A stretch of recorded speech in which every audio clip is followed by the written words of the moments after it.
El domingo pasado fue un momento muy especial, muy emocionante, un momento realmente que nos sentimos todos tan emocionados y gozosos por participar de ese culto tan especial. Damos gracias a Dios por todas las visitas que tuvimos, hermanos que hacían muchos años que no venían aquí a la casa del Señor, estuvieron el domingo pasado para esa celebración. Pastor Mackey también muy emocionado por ser hijo de esta iglesia, así que interactuó mucho con cosas que queríamos saber de él, como él tenía que ver su trabajo en la Alianza Mundial y las cosas que él desarrolla, y también tuvimos dos, en alguna manera como mini mensajes, pero muy directos hacia nosotros, la iglesia. Y la pregunta diría el pastor Mackey es, bueno, iglesia, ¿qué vamos a hacer de aquí para adelante? ¿Cómo vamos a seguir, no?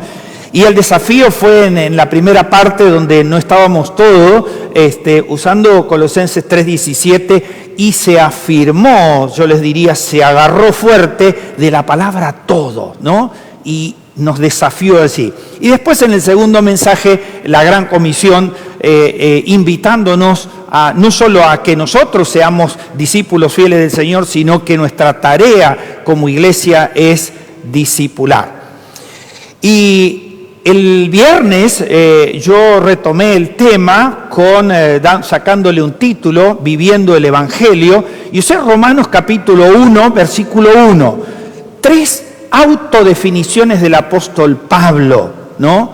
Esclavo de Jesucristo, llamado a ser apóstol y enviado para el Evangelio de Dios. Estas 3 definiciones tremendas del apóstol Pablo, que en alguna manera, en esta mañana quiero continuar con lo que el apóstol Pablo nos va enseñando. Voy a comenzar con un versículo base que está en Romanos capítulo 7, versículo 15, un solo versículo. Yo titulé este sermón de esta mañana, ¿por qué hacemos lo que hacemos?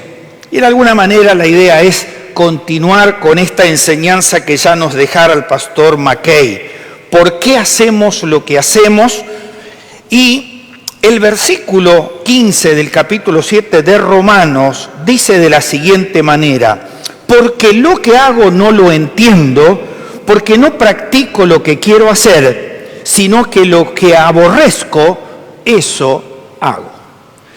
Para los estudiosos de la Biblia, esto es un apéndice, es una perla especial, los estudiosos de la Biblia y a los que les gusta bucear un poco más, les digo, este capítulo es un capítulo muy especial que ha sido a lo largo de la historia muy controversial, especialmente de los versículos 14 hasta que termina el versículo 25, porque en la primera etapa hubo un gran debate acerca de si Pablo estaba hablando de algún inconverso o de uno que recién había empezado en el camino del Evangelio, y eso fue todo un debate teológico a lo largo de mucho tiempo, donde muchos teólogos encumbrados quedaron aferrados de esa definición acerca de que Pablo no estaba hablando de sí mismo, sino que estaba hablando de alguien que todavía no había alcanzado. Bueno, con el correr del tiempo la historia demuestra, o sea, la profundización, el escudriñar, las exégesis profundas, la mirada del texto más en profundidad. San Agustín, que fue uno de los que también en un primer momento había dicho que eso estaba referido a alguien inconverso, después cambia cuando entiende el texto. Y tanto San Agustín como Lutero como Calvino finalmente reafirman la postura de que Pablo está hablando de sí mismo, ¿no? Y hay textos como por ejemplo el de la Nueva Versión Internacional que hablan comenzando con la palabra yo, o sea, él mismo definiéndose como aquel que quiere hacer lo bueno, aquel que quiere cumplir cada día con los principios y los preceptos que el Señor marca, pero cuando llega al final del día se da cuenta que eso no alcanzó. Y entonces traigo este tema, por eso les digo, ese apéndice se los dejo para los estudiosos, los que le encanta, porque seguramente volverán a casa, agarraron un comentario de esos profundos, de esos bravos, y van a descubrir allí enseñanzas realmente profundas. Nuestro tema es más simple en esta mañana, sino preguntarnos y responder por qué hacemos lo que hacemos. Tal vez yo pensaba que el título que puse debería ser reformulado y tal vez sería mejor, ¿por quién hacemos lo que hacemos? ¿No? Siempre preguntándonos individualmente y personalmente cada uno, ¿no? Hay una frase que aparece en 3 versículos del Nuevo Testamento que van a ser los que voy a desarrollar en esta mañana el mensaje, que están de modo imperativo. Hay allí 5 mandamientos, o sea, son aquellas exigencias sin excepción que el Señor declaró en su palabra, que Dios permitió que los autores bíblicos lo pusieran en su palabra, para que quedaran para nosotros como aquellas reglas de fe, de conducta que como cristiano debemos transitar. La frase ya fue citada por el pastor Mackay allí en Colosenses 3:17, y la frase que se va a repetir una y otra vez: y todo lo que hagan, háganlo como para.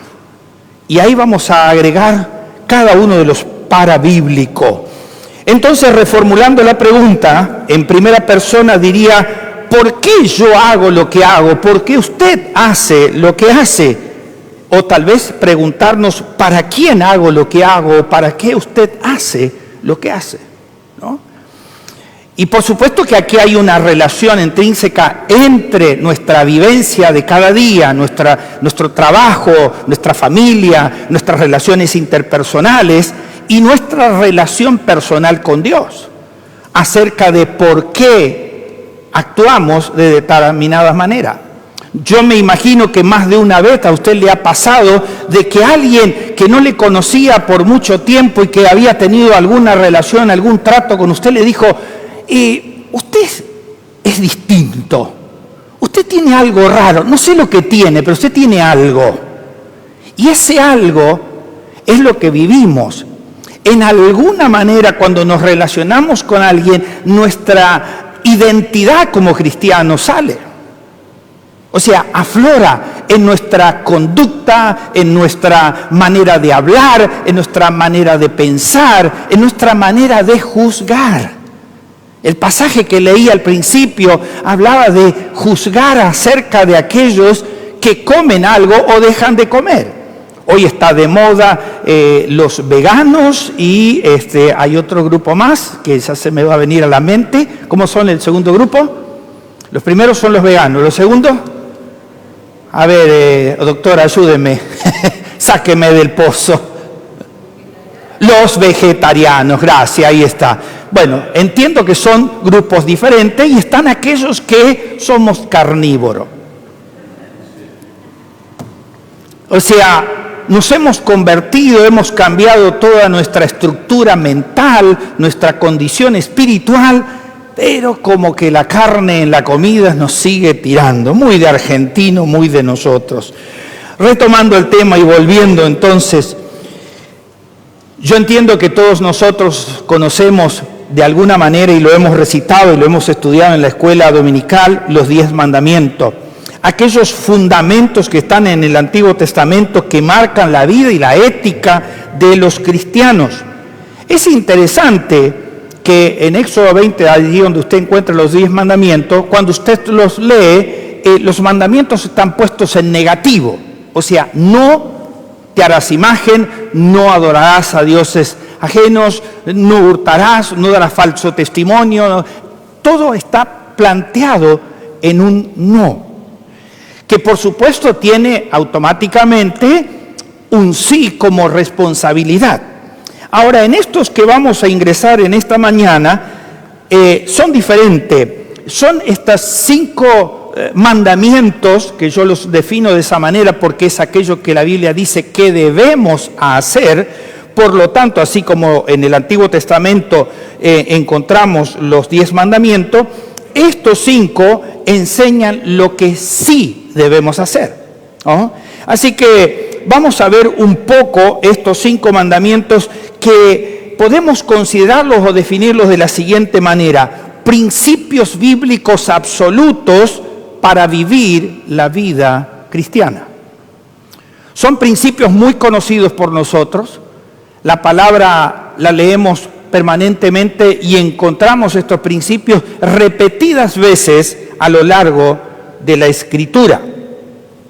De hecho, son la orientación lo que nos guía a nosotros como cristianos en la necesidad de cumplirlos cada día. Por eso el planteo de ¿por qué hago lo que hago? ¿Por qué yo me conduzco, me manejo de la siguiente manera?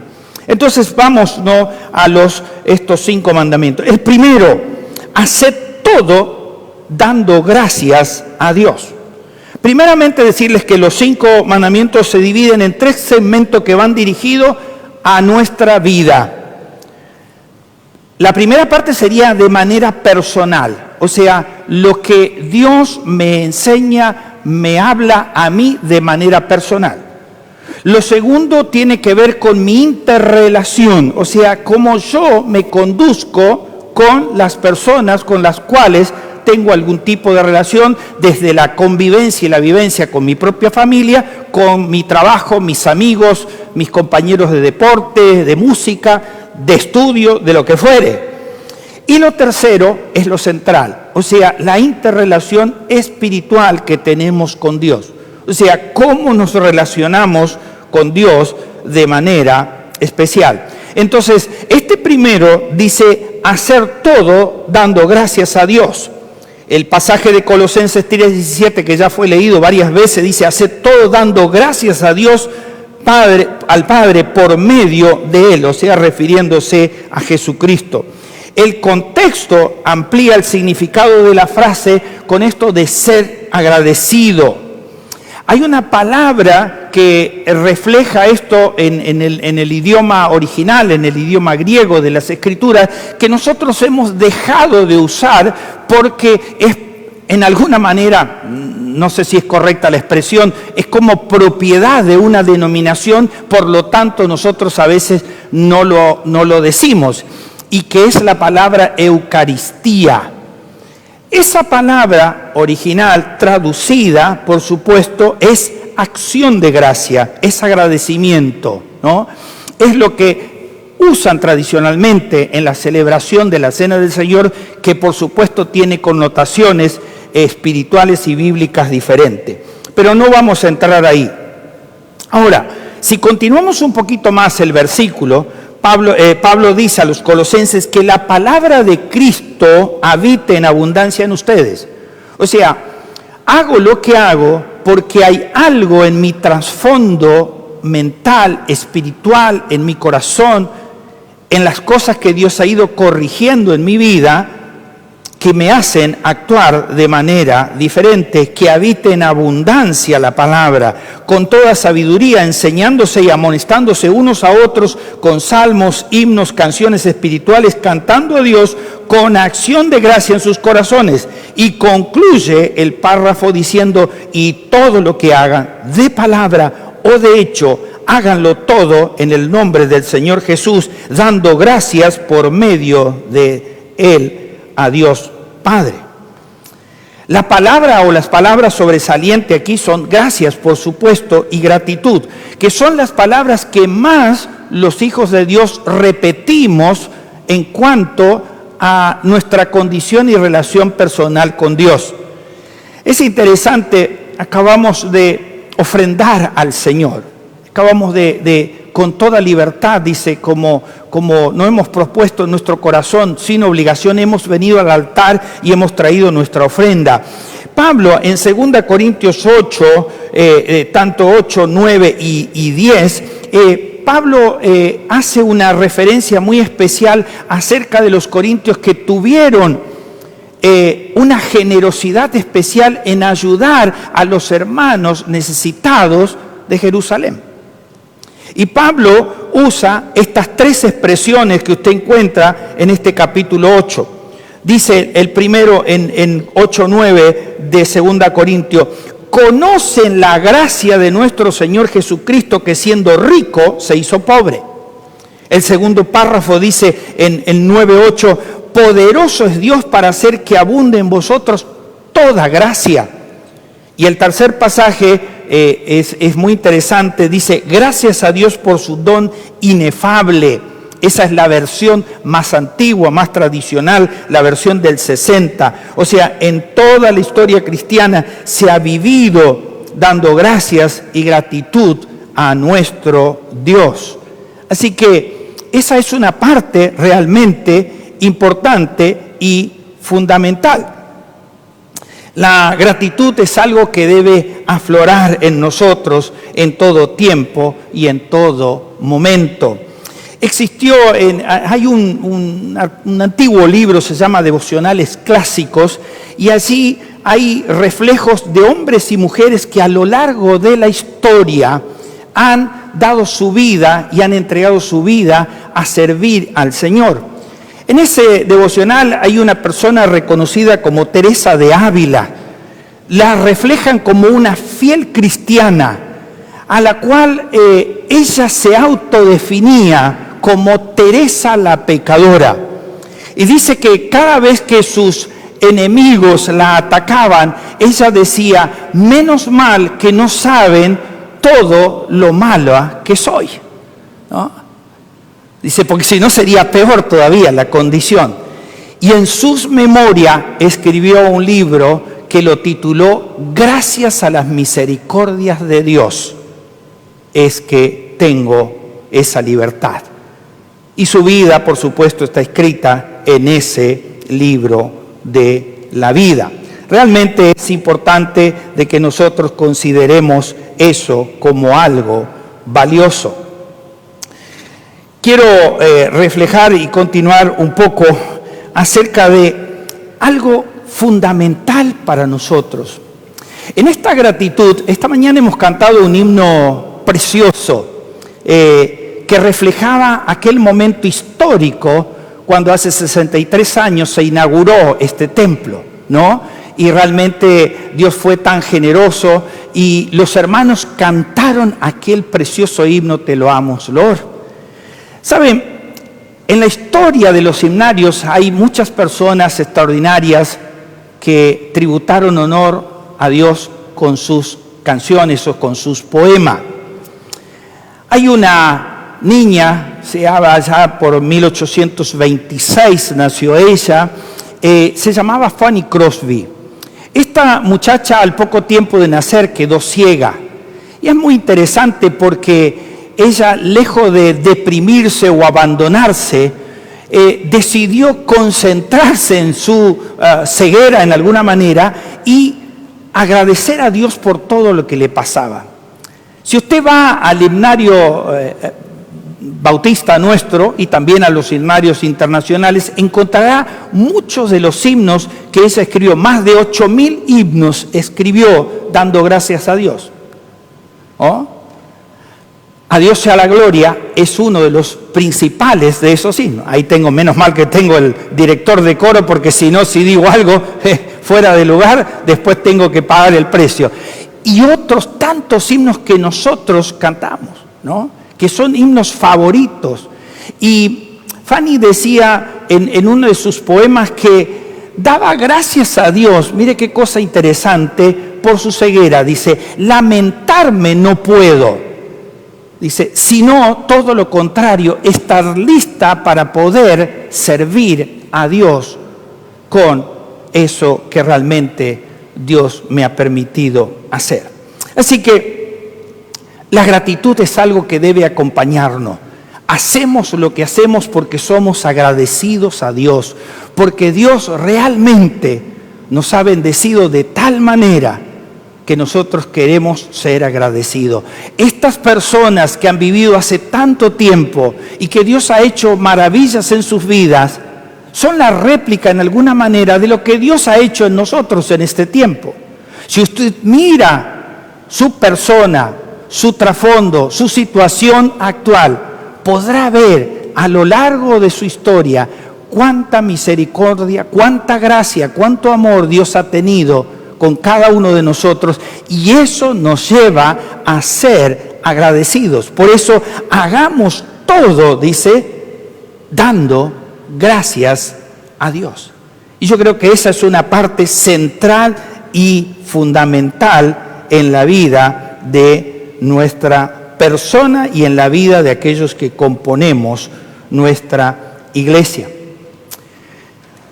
Hay dos personas, por supuesto, tres personas centrales en la palabra de Dios que reflejan también la necesidad de ser agradecido. Primeramente, Dios Padre, por supuesto. Segundo, Jesucristo, el Hijo. Y tercero, por supuesto, el Espíritu Santo de Dios, quien nos guía, dice, en todo el proceso de nuestro caminar, nos hace entender las Escrituras, nos hace conocer lo que verdaderamente Dios quiere hacer con nosotros. Así que lo otro que tengo aquí es hacer todo para la gloria de Dios. O sea, dice Pablo allí, 1 Corintios 10:31, en conclusión, ya sean que coman o que beban o que hagan cualquier otra cosa, háganlo todo para la gloria de Dios. Comencé citando ese párrafo de la Escritura de Romanos donde hablaba de las diferencias que existían en ese tiempo acerca de justamente qué se comía y qué no se comía. Y entonces ese conflicto permanentemente sucedía en la iglesia de Corintio y evidentemente puede surgir a lo largo de la historia en cualquiera de las iglesias, aún inclusive en la nuestra. Ahora, el mandamiento aquí es glorificar a Dios, implica en todo, al punto tal de que nos lleva a lo que es algo tan material, podríamos decirlo, como es la comida. ¿Habrá algo tan común y tan corriente en la vida nuestra como el comer y el beber? Evidente que no, porque lo hacemos por lo menos 3 o 4 veces al día, Allí tenemos un desayuno, algunos tomarán una mateada porque es lo que más le gusta, o un cafecito, y después viene lo del mediodía, el almuerzo, la merienda, la cena. Por lo menos 3 o 4 veces tenemos esta interacción, ¿no?, que tiene que ver con nuestro cuerpo, con nuestra estabilidad física, con aquellos que necesitamos, por supuesto, para mantenernos en pie y hacer nuestro trabajo. Ahora es interesante que aquí cite esto como central. O sea, glorificamos a Dios, dice, cuando comemos o bebemos algo. Algo tan simple, ¿no? A veces nosotros espiritualizamos tanto la cosa que hay ciertas cosas como que no las incluimos, porque bueno, no son importantes, no son relacionales, no son fundamentales. ¿Cómo vamos a mencionar algo así para mezclarlo con Dios? Pablo dice, esto es algo natural en nosotros. O sea, no solo damos testimonio cuando le presentamos el Evangelio a algo, o cuando enseñamos una clase de escuela dominical, o cuando discipulamos, o cuando cantamos glorificando a Dios. O sea, esas son cosas tal vez más notorias o que nosotros les damos mayor realce. Pero aquí, en el pasaje, refiere que aún las cosas más simples y aún más triviales que nosotros podemos juzgar, dice, esto también glorifica a Dios. El texto nos enseña que aún en lo más común y corriente como es comer y beber, podemos glorificar a Dios. Y es más, hacerlo es nuestro deber. Pero es aún más impresionante este mandamiento porque los corintios tenían terribles problemas precisamente con el tema de la comida, ¿no? Pablo los exhorta a los corintios en la celebración de la Cena del Señor, algo que en unos momentos estaremos celebrando aquí. Y Pablo les llama la atención, les dice, ¿qué les pasa? ¿No tienen casa? Y que al comer vienen y se adelantan, dice, y toman su propia cena, y otros tienen hambre, y otros se embriagan. Por supuesto, cuando usted lee el texto, si no se ha metido en la historia del primer siglo, le suena descoordinante, porque dice, bueno, ¿cómo me voy a embriagar con lo que hay aquí, si es una copita tan pequeñita y generalmente es jugo de uva? Porque históricamente la cena era justamente una cena, una comunión que llevaba gran parte del día. Ahora, como en todo lugar, como en toda iglesia, había distintos estratos sociales y ocurría esto que Pablo está diciendo. Dice, hay algunos que traen mucho, se adelantan, dice, comen, y acá hay un tema, no comparten. Hemos hecho un anuncio muy especial hace unos momentos acerca de compartir la noche del 24 de diciembre con aquellos que no es que estén en necesidad, sino que tal vez no tienen con quién compartirlo.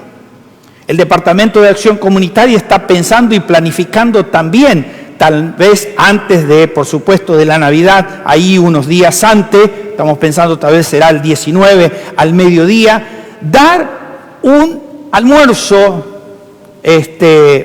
para aquellos que están en la calle o que no tienen nada. Y que muchos de ellos vienen a retirar el bolsón de asistencia.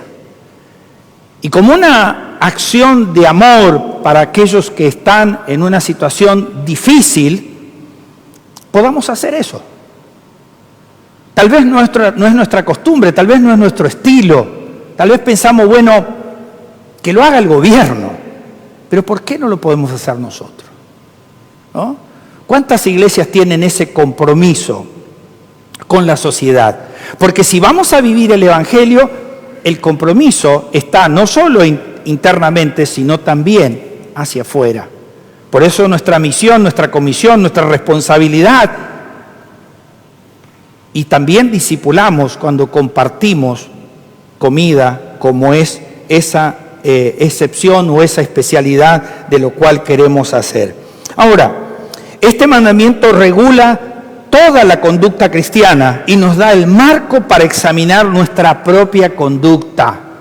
Eso es lo interesante, no solo que nos da como el pasaje que leímos al comienzo de apuntarle o juzgarle. Pablo le dice, ¿por qué están juzgando? Dice, mírense primeramente a sí mismos y después tengan la libertad de poder hacerlo. O sea, esto regula nuestra conducta. Dios puede glorificarse en todas nuestras acciones, hasta en lo más simple, cuando realmente nosotros, en nuestra debilidad, en nuestra incapacidad, decidimos honrar, glorificar a Dios con cada una de nuestras acciones. Algunas preguntas que podemos hacernos aquí en nuestro examen de conducta. 3 cosas que tengo aquí. Preguntarnos, ¿es beneficioso esto que hago o me puede esclavizar? Así era el pensamiento del Antiguo Testamento, de la antigüedad en el primer siglo. Cuando Pablo dice 1 Corintios 6:12, todas las cosas me son lícitas, pero no todo me conviene. O sea, en alguna manera, todo está permitido, no hay nada que esté impedido. Ahora, ¿me conviene? ¿Eso puede llevarme a esclavizarme, o sea, a atraparme donde yo no pueda salir de ese círculo? Es una gran posibilidad. La segunda cosa, ¿puede esto que hago, este estilo mío, esta vivencia mío, afectar la vida espiritual de mi hermano? Fue lo que le dije en el principio.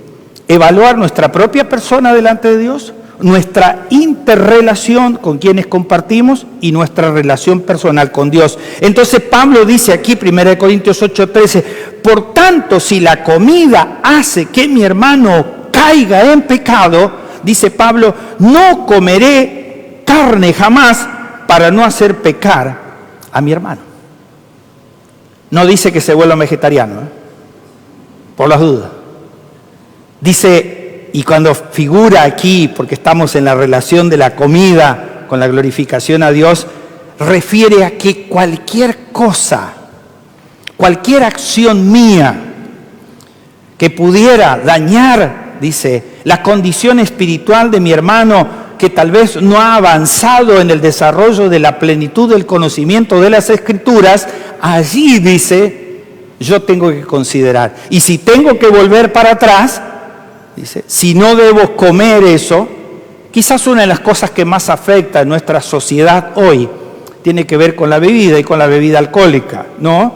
Por esa razón, en la celebración nuestra del domingo pasado, solamente teníamos agua y jugo, café. Bueno, hubo después para un pequeño brindis, pero nada más que eso. ¿Por qué? Porque en la preservación de nuestros hermanos es que hacemos eso.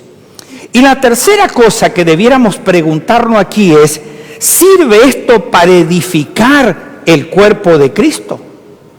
O sea, ¿por qué hago lo que hago? Era nuestro título. O sea, ¿esto que estoy haciendo sirve?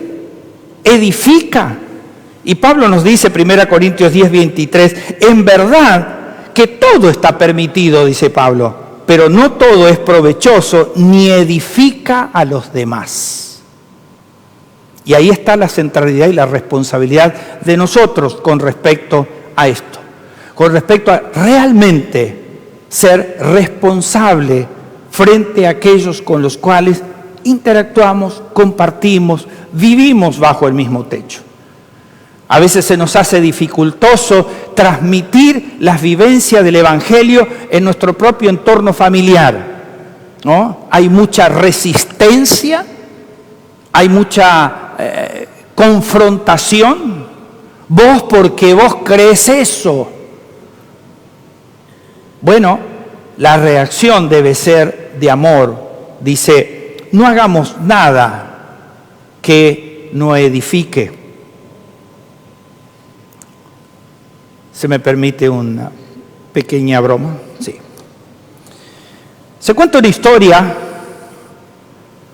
que una bella dama fue al pastor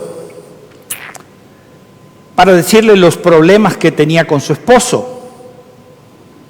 Así que el pastor tomó su asiento y con mucha parsimonia escuchó todas las cosas que la esposa tenía en contra del esposo. Terminado ese proceso largo de todas las cuentas que estaban pendientes,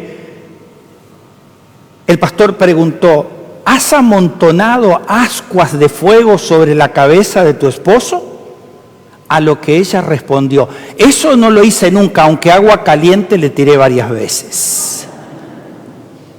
Es un texto bíblico muy antiguo, que los mayores aquí lo entienden. Es un texto donde Pablo menciona eso. Y las ascuas de fuego son, has volcado tanta oración, has tenido tanta atención por tu esposo o por tu esposa, vamos para el otro lado, hagámonos cargo nosotros también, de manera tal de que realmente hay un cambio. Edifica lo que haces. Debemos preguntarnos, ¿esto me beneficia o me esclaviza? ¿Esto afecta la vida espiritual de mi hermano? ¿Sirve para edificar? Y voy ya cerrando en el último. Hacer todo en el nombre de Jesús. Y todo lo que hagan de palabra, de obra, háganlo en el nombre de Jesús. Dice Colosenses 3:17, la primera parte.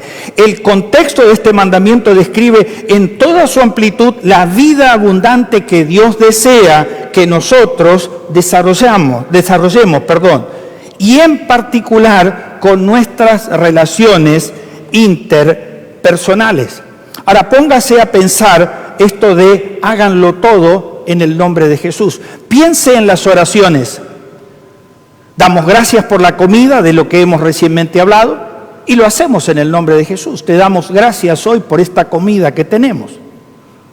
Damos gracias por nuestro trabajo. Damos gracias por nuestra familia, por nuestros amigos. La responsabilidad también es aún por los enemigos. O sea, hay una relación permanente. A veces, yo le diría que como es tan rutinaria, a veces perdemos el sentido de la profundidad de lo que eso significa, de por qué damos gracias en todo. Y en la relación interpersonal, Pablo dice, de modo que si alguno está en Cristo, nueva criatura es, las cosas viejas pasaron, aquí todas son hechas nuevas, viviendo el Evangelio. La expresión en Cristo, de modo que si alguno está en Cristo, dice el texto, define nuestra unión con Él por medio del Espíritu Santo de Dios, la tercera persona de la Trinidad, en quien somos un cuerpo y nuestra vida está unida y nuestro actuar y nuestro hablar siempre debe estar centrado en eso de honrar y glorificar también a Cristo. Cuando decimos en el nombre de nuestro Señor Jesús, estamos justamente involucrando la persona del Hijo de Dios a nuestras oraciones o a nuestras declaraciones. Cuando bendecimos a una persona, lo estamos haciendo en el nombre de Jesús. Cuando oramos por las necesidades, por las enfermedades, por las dificultades, póngase a pensar. Por eso digo, a veces debemos, en nuestra rutina diaria, debemos hacer un alto y detenernos y decir, bueno, realmente, ¿qué es exactamente lo que estoy haciendo? Significa mucho más que solo repetir una frase o hacerlo a la ligera. Significa vivir en íntima comunión con el Hijo de Dios, de tal modo que su voluntad sea la voluntad también nuestra. O sea, cuando pedimos algo en el nombre de Jesús, después si el Señor cambia, no debemos ofendernos. Debemos aceptar porque esa es la voluntad perfecta de Él. O sea, Él puede actuar en nosotros y cambiar y modificar cualquier conducta. Algo interesante también que suele suceder, ahora tal vez no tan frecuente, ahora hemos variado muchísimo, acerca de que en nuestros países culturalmente se ha usado mucho poner el nombre Jesús a una persona, o sea, a los hijos, ¿no? Especialmente aquí en lo que es América Latina, hemos usado mucho eso.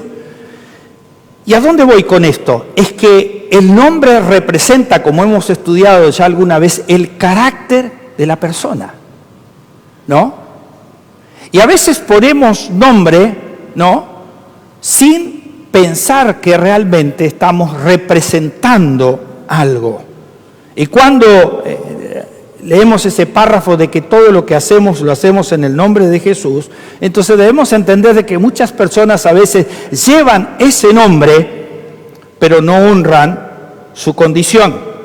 A veces hay una incongruencia entre el nombre que se tiene y la conducta que se practica. Por eso es importante. Les decía el viernes, estoy con el miércoles siempre, un día voy a cambiar el chip el viernes les decía que solamente aparece 3 veces la palabra, la que nos define a nosotros en la Escritura como cristianos. 2 veces aparece en el libro de los Hechos y 1 en 1 Pedro 4. Entonces, hemos usado y nos hemos identificado. ¿Cuántas veces le decimos, no, porque yo soy cristiano? Ahora, ¿somos conscientes de eso? De que realmente nuestro cristianismo está afectando nuestra relación, está edificando a las personas, o nos prendemos, como dicen los jóvenes ahora, a cualquier cosa y nuestra identidad queda desdibujada, nuestro nombre como cristiano queda por el piso, porque entramos en el mismo juego que el mundo nos propone. En 1896, Charles Sheldon, un inglés, escribió una novela que se titulaba En sus pasos. Esta novela fue una novela muy famosa que circuló prácticamente por todo el mundo, pero especialmente dentro de la juventud. Las reuniones de jóvenes leían mucho esta novela y la ponían en práctica, y la novela tenía una frase central, una sola, que era una pregunta: ¿qué haría Jesús? Esa era, y sobre eso giraba toda la novela. ¿Qué haría Jesús? Y yo quiero, cerrando este punto y ya listos para pasar al último punto que tiene que ver con lo que vamos a hacer prácticamente, es levantar 2 preguntas más. ¿Llevamos dignamente ese nombre, honrando en todo lo que hacemos y decimos? Cristianos, o tal vez alguno tenga el nombre Jesús incluido. Y la segunda cosa, quizás más central y más importante, es cómo afectaría nuestras vidas si nos preguntáramos, ¿qué haría Jesús? ¿Cómo lo haría Jesús? Antes de tomar cualquier decisión. Yo tengo una serie de cartelitos pegados en mi escritorio de trabajo permanentemente, pegados en la computadora, por todos lados. Y uno que resalta, dice, antes de tomar cualquier decisión, consulta a Dios. Y tiene un texto bíblico del Antiguo Testamento. Porque es fundamental. ¿Cómo lo haría Jesús? ¿Cómo lo estoy haciendo? ¿O debería replantearme la situación? Y vayamos a la conclusión. Primera parte, voy a decir algunas cosas aquí, y después vamos a la parte práctica. Este es otro mandamiento que desarrollamos por lo menos en nuestra práctica una vez al mes nosotros. Esta vez lo estamos poniendo el segundo domingo porque el domingo pasado teníamos mucha actividad con respecto a lo que era nuestro 116 aniversario, pero ahora lo hacemos. O sea, desarrollamos este mandamiento, pero lo vamos a hacer entonces de forma práctica. La expresión que guía este mandamiento es, hagan esto en memoria de mí. ¿Cómo estamos haciendo cada una de las cosas? ¿No? Hacerlo en memoria de Él es más que un simple recordatorio mental. Otra vez, hay denominaciones que lo practican todos los fines de semana. Nosotros, los bautistas, tradicionalmente lo hemos hecho una vez al mes, el primer domingo. Ahora, sigue siendo tan peligroso el de todos los domingos como una vez al mes, en el sentido de que sea rutinario, en el sentido de que no pensemos fuertemente, claramente, de que esto es el recordatorio más importante para el cristiano en cuanto a su salvación. O sea, gracias al cuerpo partido de Jesús y a la sangre derramada de Jesús, tenemos salvación y vida eterna y perdón de nuestros pecados. Por eso no debiera ser un acto más. No es un acto religioso, es la conmemoración de algo que tuvo un altísimo costo por nosotros. Y eso es la cena del Señor. Pero además de esto, el apóstol Pablo nos convoca y nos afirma, allí ya llegando al versículo 26 de Primera de Corintios 11, que es el pasaje tradicional, y es que este momento tan especial, que es hacerlo en memoria de Jesús, porque realmente recordamos lo que Él hizo, va asociado con la proclamación, o sea, con la tarea de vivir el Evangelio. Y ahí vamos yendo a la conclusión, de vivir el Evangelio. ¿Por qué hago lo que hago? Es proclamación, la cena del Señor, implica recordar, renovar el pacto y con ello la proclamación del Evangelio. Cristo murió para perdón de los pecados y salvación de todo aquel que en Él cree, ¿no? Entonces, por eso es que somos invitados a esa celebración.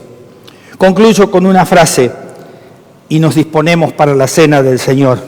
La frase es de Teresa de Calcuta y dice: a veces sentimos que todo lo que hacemos es tan solo una gota en el mar, pero el mar sería menos si le faltaría esa gota. Es importante que cada tanto, y a la luz de su palabra, y en oración y en búsqueda de la dirección del Espíritu Santo, nos preguntemos y nos replanteemos, ¿por qué estoy haciendo lo que estoy haciendo? Porque es sumamente valioso. Y eso nos ayudará realmente a afirmar nuestra convicción en quienes creímos. Y eso nos llevará justamente a ser esos cristianos que viven el Evangelio. Ese todo que fue mencionado el domingo pasado y que ahora también implica que todo lo debemos hacer de esa manera. Padre Celestial, te damos gracias por el privilegio, Señor, de abrir tu palabra y de poder escudriñarla, Señor, y darnos cuenta de aquellas cosas, Señor, que son fundamentales en nuestra vida. Estamos, Señor, especialmente para glorificarte a ti, nuestro Dios, para honrar a Jesucristo y también dejarnos guiar por tu Espíritu Santo. Señor, ahora que vamos a participar de los símbolos que recuerdan y representan, Señor, el momento más importante y más caro para ti, que fue dar tu vida, tu cuerpo partido, tu sangre derramada, Señor, para que nosotros tengamos salvación de nuestros pecados y vida eterna. Señor, haz que esta vivencia no sea simplemente un recordatorio, sino sea una experiencia espiritual profunda. Que esta renovación del pacto nos lleve, Señor, a mirar y a ver realmente cómo estamos viviendo, por qué estamos haciendo lo que estamos haciendo, para quién estamos haciendo. Preguntarnos, Señor, ¿cómo lo harías tú en lugar nuestro? Alabado y bendecido sea tu nombre. Dirígenos ahora, Señor, en este momento especial de la cena del Señor. En el nombre de Jesús. Amén y amén.